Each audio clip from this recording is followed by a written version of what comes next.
Bonjour et bienvenue dans votre journal. À la une des derniers jours, le plausible candidat à l'élection présidentielle de 2027, Dominique de Villepin, s'est dit confiant dans la capacité qu'il avait à obtenir les 500 parrainages d'élus nécessaires.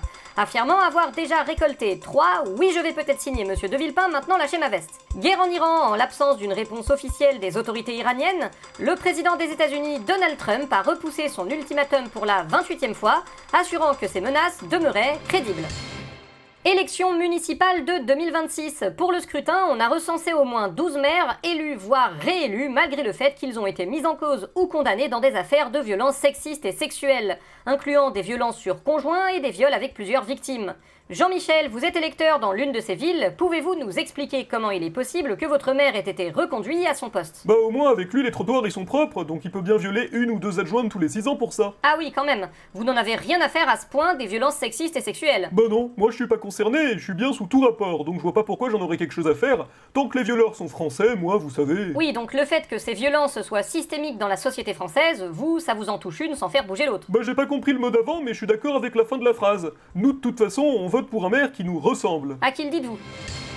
Affaire Balibagayoko, le maire de Saint-Denis, victime de nombreuses attaques racistes, a organisé un rassemblement qui a réuni plusieurs milliers de personnes en opposition au racisme à Saint-Denis.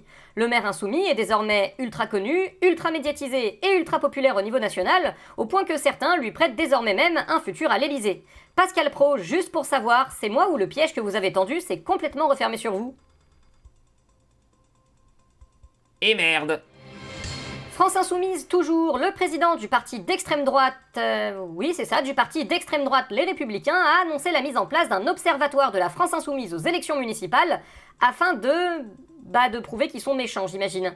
Bruno Tatayoyo, bonjour. C'est Retaillot mon nom. Ah oui, pardon. Mais sinon elle est bonne mon idée, non? On a vu mieux, mais bon. Et du coup, pas d'observatoire des villes RN de prévu, j'imagine. Bah non, on n'a pas besoin d'observer le RN, on sait déjà comment ils vont diriger leur ville. C'est-à-dire exactement comme vous les 40 dernières années? Bah ouais. Je vois, mais du coup justement, est-ce qu'il ne faudrait pas mettre en place un observatoire des villes LR, dirigé par des maires corrompus jusqu'à l'os, comme jusqu'il y a peu Saint-Étienne, ou encore ici les Moulineaux ou le Valois? Non mais... Ah bah non, excusez-moi, j'ai dit une bêtise, Mediapart existe déjà. Je vous déteste. Et on vous le rend bien. Élection présidentielle de 2027, à nouveau, le coordinateur de la France Insoumise, Manuel Bompard, a proposé une alliance avec les écologistes et les communistes. Manuel Bompard, bonjour. Bonjour. Est-ce que vous pouvez nous préciser les contours de cette alliance? Bien sûr, on veut se mettre d'accord avec eux sur un programme et sur des candidatures pour les élections législatives et sénatoriales. D'accord, c'est super, mais alors moi j'aurais juste une question. Qui est-ce qui choisit le candidat à l'élection présidentielle? Bah nous évidemment. Évidemment. Pour notre entretien du jour, nous nous retrouvons avec le secrétaire national du Parti communiste français, Fabien Roussel.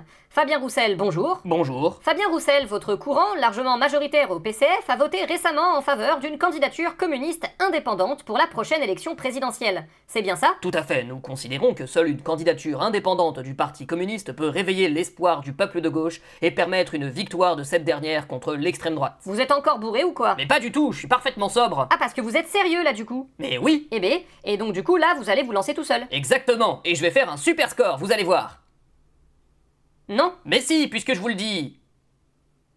Non, vraiment pas non. Mais pourquoi? Parce que les sondages vont vous donner 4% en début de campagne, comme d'habitude, et puis ensuite vous allez vous faire dévorer par le vote utile parce que les seuls qui vont vouloir voter pour vous, c'est les vieux électeurs communistes qui sont pas encore décédés. Vous croyez? Pas juste moi, mais absolument tout le monde aussi. Enfin, si le suicide est considéré comme une stratégie politique, on peut supposer que vous avez une chance. Nous vous souhaitons une soirée. À bientôt.